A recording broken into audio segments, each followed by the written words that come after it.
السلام علیکم۔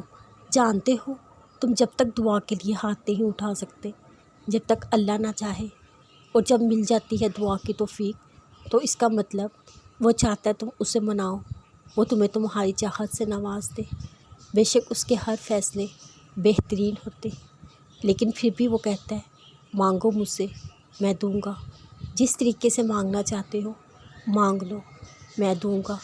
کیا آپ کو ایسا لگتا ہے جب وہ دو جہانوں کا مالک خود کہہ رہا ہے میں دوں گا، مانگو مجھ سے، کیا وہ ہمارے مانگنے پر ہمیں عطا نہیں کرے گا؟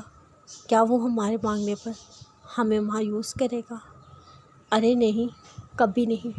وہ تو انتظار میں ہے کب ہم اس سے مانگیں، کب وہ ہمیں عطا کرے۔ جب ہم مانگتے ہیں اس سے تو ہمیں ناقبول ہونے کے وسوسوں میں نہیں کھو جانا چاہیے، بلکہ اس ذات پر کامل یقین رکھنا چاہیے جو کبھی دعاؤں کو رد نہیں کرتا۔